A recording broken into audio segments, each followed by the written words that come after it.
So you probably want to know about useState in React 16.18, and if you do, you've come to the right place. I'm going to break it all down for you. We're going to talk about useState, we're going to talk about hooks, we're going to talk about destructuring today. So sit back and let's dive in.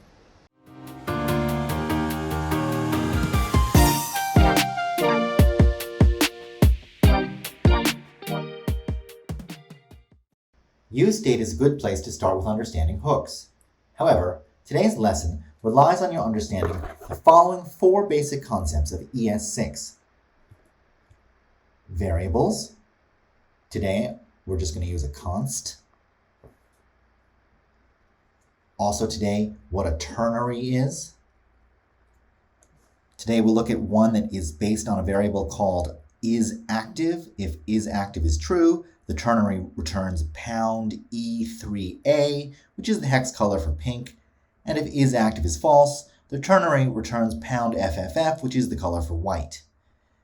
We'll see what an arrow function is, and a quick reminder that when an arrow function is passed a single value without curly braces, you don't use the return keyword. And when you do use the curly braces, remember to include the return keyword because JavaScript will not explicitly return from that function.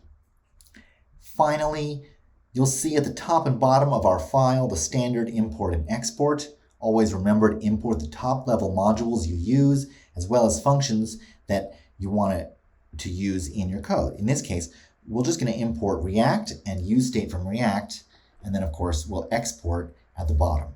Here I've just said export thing, but in the real example, I'm going to export the name of the actual thing. So that's all the things you need to review before this lesson, and let's dive right in.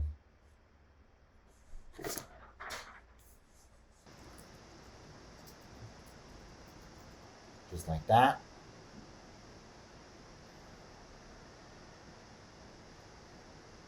And we're going to CD into our app.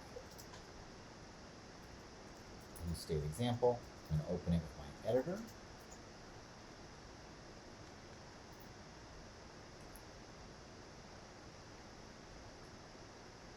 I'll bring this over into the window for you.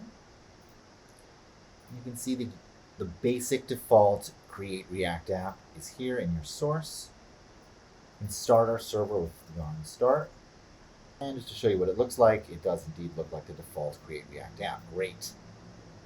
Now let's go and rip out that default create React app. I don't really love it because it's just so empty. And let's take out the CSS too.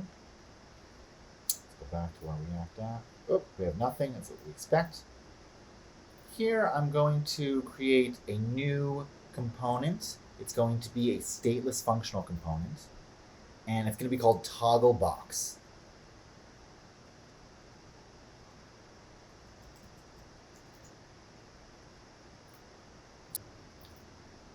So the first thing I'm going to have to do is define a Togglebox, which looks just like this. Const Togglebox equals, and then you create a function with the open parens, close parens, and then an arrow, and then the function body goes there. Remember always to do export defaults. Remember that from the stateless functional components, whatever is returned becomes the rendered content.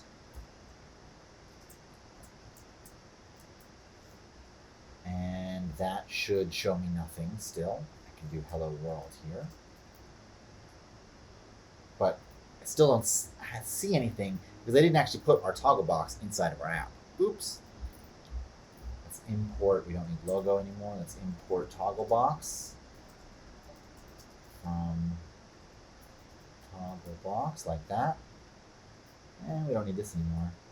We just need to include the Togglebox, and note that I'm going to include the closing slash here so that it's properly closed. The other way of doing the syntax, of course, is just like that. But I like to self-close here. And now do we get hello world? We do. There's our tiny little stateless functional component, Togglebox, that is just renders hello world after being rendered by the app.js here. Now let's focus on Togglebox. What exactly do I want to do? I just want to create a box that I can click And once I click it, it'll toggle it on, and when I click it again, it'll toggle it off. It's really simple. Functional component so that we can manage the state is active or not active simply right here within this functional component. Let's give it a try. So the first thing I need to do is actually import React, which I forgot to do over here. I didn't need it before, but I do need useState at this time. So I'm going to import React and the useState from React. And down here, I'm going to actually, let's change this to something else. Let's render a div, and we'll call it a box. For now, that's all I actually want to do. I can self-close this div as well. No, nothing is on the screen. Let's go back to our CSS and give ourselves just a little bit of CSS. Div box. Let's say we'll give the box 100 pixels. Sorry. And we'll give it a height of 100 pixels. And we'll give it a border of solid, say 1 pixel, light blue. That looks good. I'm just going to give the body a little bit of padding for the demonstration. Okay, so now we have our div. It's 100 pixels wide and it's 100 pixels tall. That's it. That's all we're doing so far. Now let's add a state. The state is going to be either is active or not active, and we're going to store it in a state called is active. Now, just go with me here. I'm going to explain this in a second.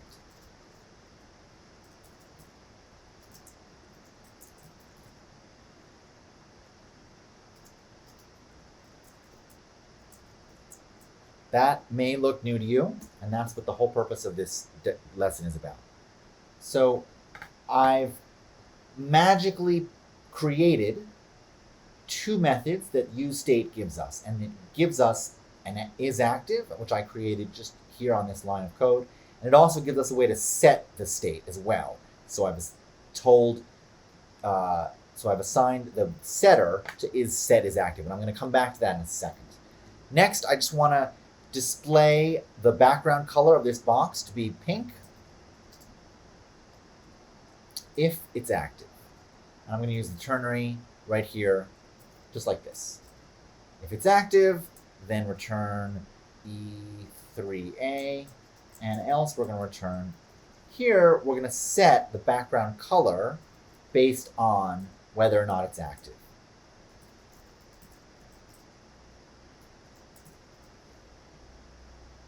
Right? Okay, so for now, I still have not much going on because I can't actually set the state. I don't have any way to do anything. And that's where it all comes together. We're going to use an on-click here, just to line this up. On-click will be attached right to the div, and on-click will take a function.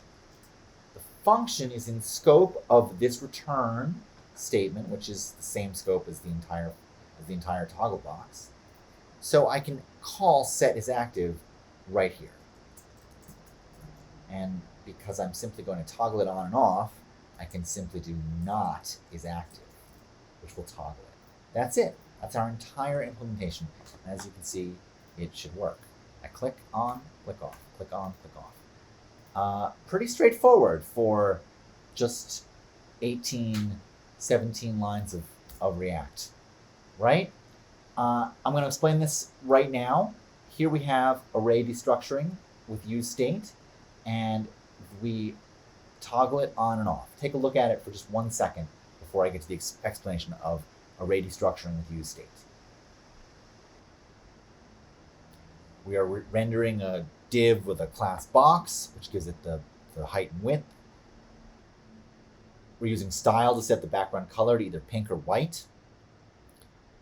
And the onClick handler is set to a function that simply calls set is active to the opposite of whatever is current, whether it's active. So if it's true, then it calls set is active false. And if it's false, then it calls set is active true. Simply flipping it back and forth.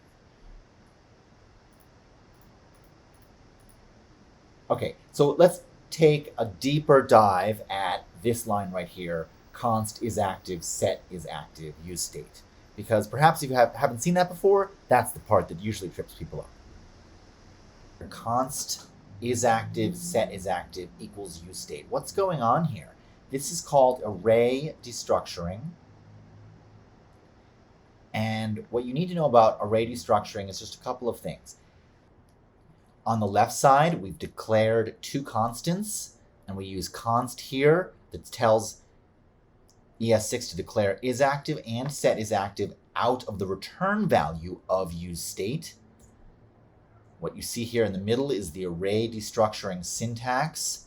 Remember, you're going to put the braces around the variables that you declare on the left side of the equal sign. And then make sure to note that on the right side, we have that useState call. And just make sure to note that what we pass into the useState is going to be the default value for is active. So just keep that in mind. We pass false here to mean that's the default value for the is active state that we declare.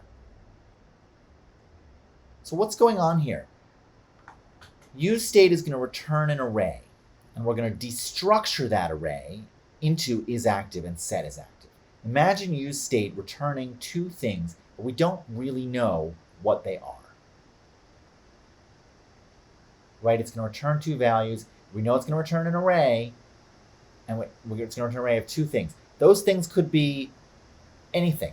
In this diagram, I've simply represented them as a red blob and a yellow blob. But they could be anything. They're just going to be the name. They're going to be in a specific order. They're going to be the name of the first value in the array index 0 is going to be an attacher to the state property itself, and the second value is going to be attached to the setter method. So what we get back from useState is going to return an array of two things, and both things are not yet named. And finally, when we destructure the return value, we put those two things into the local scope attached to the variable names that we give it. Right? So imagine the return values of useState simply going into is active and set is active. And then they'll be available to us in the local scope when we use is active and set is active.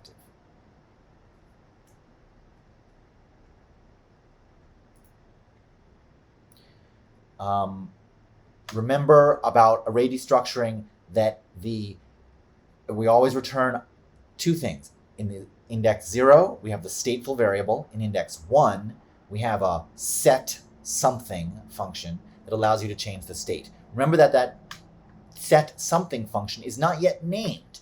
You name it in the destructuring process.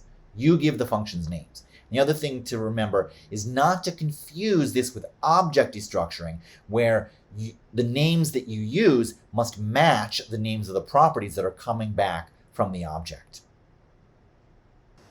Hey, thanks for checking out this video. If you like it and want more, check out JFB Codes on either Facebook or Instagram, where you can find out more just like it, and I will be posting new content there on a regular basis. So please be sure to like or follow on Facebook or Instagram.